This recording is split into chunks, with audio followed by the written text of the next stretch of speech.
Bonjour tout le monde, vidéo cette semaine sur une nouvelle fonction, la fonction exponentielle. C'est les mêmes notes de cours que les fonctions précédentes, page 25 cette fois-ci. Donc c'est la section 6 des notes. La fonction exponentielle, nouvelle fonction qui sert à modéliser plein de phénomènes. Là je vous rappelle que vous connaissez jusqu'à maintenant la fonction linéaire, donc mx plus b que vous avez vu l'an dernier. La fonction polynomiale de deuxième degré ou la fonction quadratique, c'est la même chose. Celle qui est une parabole, donc qui est f de x est égal à ax carré, qu'on a étudié précédemment aussi. La fonction en escalier, pour laquelle on n'a pas vu d'équation, mais qui est un autre type de fonction. Alors, un nouveau type de fonction encore, la fonction exponentielle. Cette fonction-là sert à modéliser des phénomènes, plusieurs phénomènes dans la vie de tous les jours. Un qui est assez d'actualité, la propagation d'un virus dans une population, par exemple, ça suit la courbe d'une fonction exponentielle. Vous avez entendu parler de la fameuse courbe pas mal ces temps-ci. C'est la courbe de la fonction exponentielle qu'on essaie de ralentir là, avec toutes les mesures qu'on prend. Donc, on va en parler peut-être dans des exemples plus tard. Et la variation monétaire, c'est-à-dire que si vous faites un placement d'argent avec un taux d'intérêt, c'est une fonction exponentielle qui nous dit combien vaut le placement après un certain nombre d'années. Donc, par exemple, vous placez 5 000 $ à 9% d'intérêt. Ça prend une équation exponentielle pour trouver dans 25 ans combien ça va valoir. Okay, par exemple.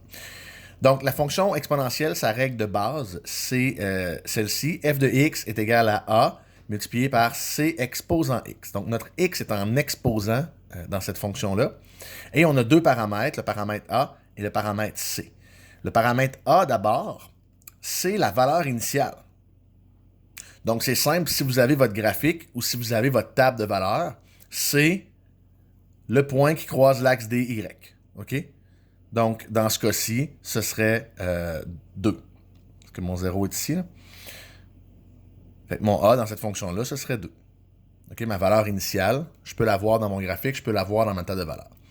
Le paramètre C, lui, c'est le facteur multiplicatif. On va l'appeler la base souvent. Et c'est le facteur de variation de ma fonction. Par exemple, si j'ai une fonction exponentielle qui exprime la prolifération d'une bactérie, par exemple, puis je vous dis que le nombre double à toutes les minutes, ben mon C, ça va être 2, parce que c'est mon facteur multiplicatif, je double, donc ça va être 2. Si ça triple, ça va être 3. Okay? Si ça coupe de moitié, ça va être une demi. Donc ça, c'est vraiment ma variation. Si on parlait de problèmes financiers, puis je vous disais que c'est 5% d'intérêt que je gagne, ben ce serait 1,05 à cause du 5% d'intérêt. On va revenir à ça, là, les problèmes financiers, puis vous allez les faire l'an prochain pas mal plus en CST. Mais donc C, c'est mon facteur multiplicatif. A, c'est ma valeur initiale. Donc, si on vous demandait de déterminer la règle d'une fonction exponentielle, ben, il faudrait d'abord déterminer sa valeur initiale pour ensuite déterminer son facteur multiplicatif en algèbre. Et on pourrait aussi ne pas connaître la valeur initiale et déterminer le facteur multiplicatif autrement. On va voir les deux façons. Mais c'est deux paramètres qu'il faut identifier. Okay? Un peu comme dans la fonction droite, mx plus b, on identifiait d'abord le m en calculant la pente, puis ensuite on identifiait le b en remplaçant. Ça va ressembler à ça un petit peu. On va voir le rôle de chacun des paramètres séparément. Donc d'abord le paramètre c, qui est le facteur multiplicatif. Okay? Premièrement, c doit être plus grand que 0. Okay? Il ne peut pas être négatif. Si c était négatif, ça donnerait des affaires vraiment bizarres. Donc c, on le tient positif. Et c'est un nombre qui doit être différent de 1. Pas que ça pourrait pas être 1, mais si c'était 1, ce serait plate longtemps, parce que 1 exposant n'importe quoi, ça donne 1. Donc, on aurait une belle fonction constante à 1, et ce ne serait pas une fonction exponentielle. Donc, pour que ce soit une fonction exponentielle, il faut que ce soit différent de 1. Puis on va regarder le rôle de ce paramètre-là. En fait, qu'est-ce que ça donne sur le graphique? Là, vous vous souvenez à ma première page, ça, c'est l'allure d'un graphique assez de base. Donc, ma courbe va monter comme ça à l'infini. Ici, j'ai deux exemples. J'ai un exemple où mon facteur multiplicatif, c'est une diminution. Par exemple, ici, une demi. Donc, ça voudrait dire que ma quantité de départ coupe de moitié plusieurs fois. Là. Et ici, elle double plusieurs fois parce que c'est 2 mon facteur C. Qu'est-ce que ça donne, ça? Ben, j'ai tracé une table de valeurs ici avec des valeurs de x. OK? Donc, si je remplace x par moins 2 puis que je pitonne ça sur ma calculatrice, Une demi exposant moins 2, vous allez voir, ça donne 4. Une demi exposant 0, ça donne 1. Puis une demi exposant 2, ça donne un quart. OK? Ou je peux l'écrire en décimale, 0,25. De ce côté-ci, si je prends les mêmes valeurs de x, mais j'ai 2 exposant x à la place, 2 exposant moins 2, ça donne 0,25. 2 exposant 0, ça donne 1. Puis 2 exposant 2, ça donne 4. Donc j'ai carrément l'inverse.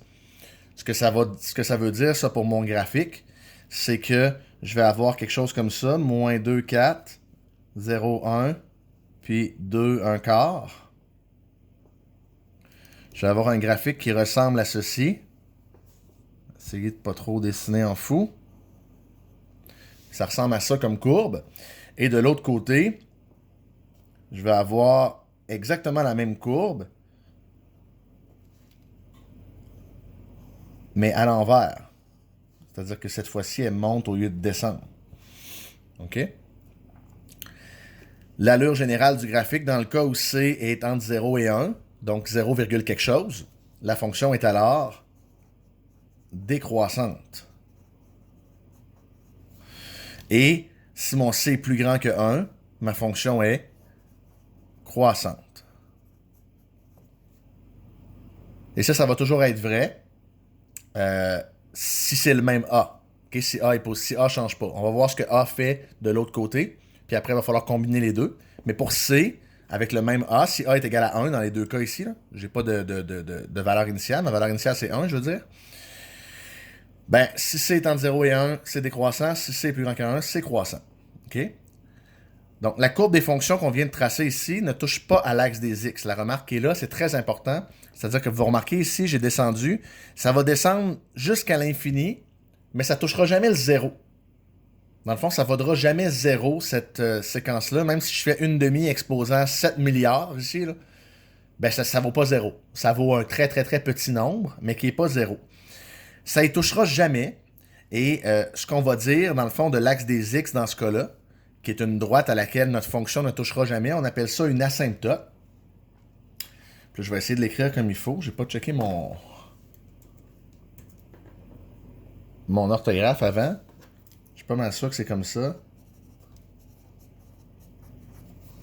OK? Donc, ça, c'est un O. Là. Ça s'appelle une asymptote. Et ça, c'est une droite que ça ne touchera jamais. Et dans le cas de la fonction exponentielle, l'asymptote, c'est toujours 0.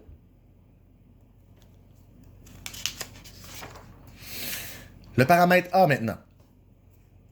C'est la dernière chose qu'on va voir. Le paramètre A. Donc, tel que mentionné précédemment, le paramètre A, c'est la valeur initiale. Okay? Ça nous permet de connaître le point où la fonction croise l'axe des ordonnées. C'est la définition de la valeur initiale.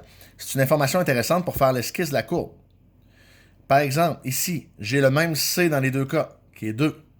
OK? Et là, je vais voir ce qui se passe quand je change mon paramètre A. Ici, si je remplace x par moins 1, je vais avoir 2 exposant moins 1 qui donne une demi. 3 fois une demi, c'est 3 demi. Donc, c'est 1,5.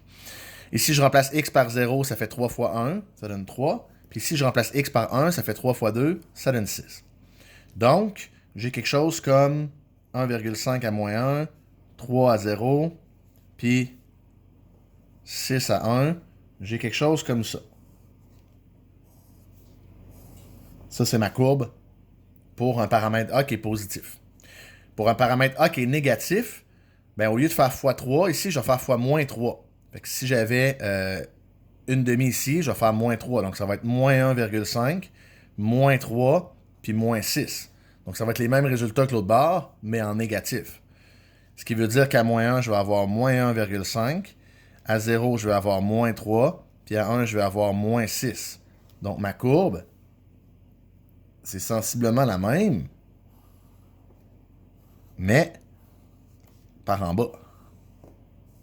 OK?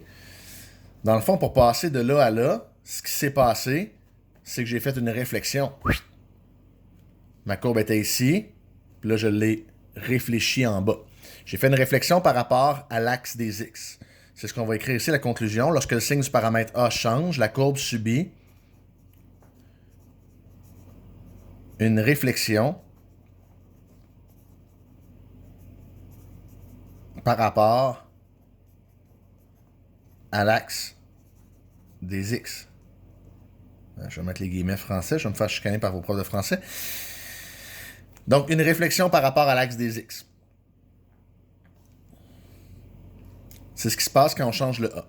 Et là, si on change les deux, la valeur de C entre 0 et 1 ou entre 1 et la valeur de A, ben, il faut combiner. Ici, si vous remarquez, là j'avais une réflexion par rapport à l'axe des X. Ici, j'en ai pas parlé tantôt, mais essentiellement, c'est une réflexion par rapport à l'axe des Y. Ma partie de courbe qui était là, elle se retrouve maintenant ici. Puis ma partie de courbe qui était là, elle se retrouve maintenant ici. C'est exactement une réflexion par rapport à l'axe des Y. OK? Donc, quand je change le paramètre C, je fais une réflexion par rapport à l'axe des Y. Quand je change mon paramètre A, je fais une réflexion par rapport à l'axe des X. Donc, on peut jouer avec les deux. Si vous vouliez aller sur Desmos, puis écrire l'équation de votre fonction, je l'ai fait ici, OK? Je suis juste venu écrire f de x est égal à a fois cx, puis j'ai mis des curseurs pour c et a pour pouvoir changer leur valeur. Regardez ce qui se passe. Premièrement, je voulais vous montrer quand je mets c égale à 1, ce que je vous disais au début qui serait plate, mais j'ai une belle droite constante qui sert à rien, OK? C'est pas une fonction exponentielle. Si je mets c égale à 2, ben j'ai ma courbe que je voyais tantôt. Si je change la valeur de a pour l'amener négatif, ma courbe s'en va par en bas. Si je le ramène positif, ma courbe s'en va par en haut. Vous pouvez aussi remarquer que ma valeur de a, ici qui vaut 4, c'est exactement ma valeur initiale, 4. Si je mets ma valeur de a égale à 10, ben on pourrait voir ici que c'est 10. Là. Je suis pas assez dézoomé, mais je vais le mettre égal à 7, mettons. Ben c'est 7, OK? Et si je m'en vais dans le négatif, même chose, mais je m'en vais par en bas.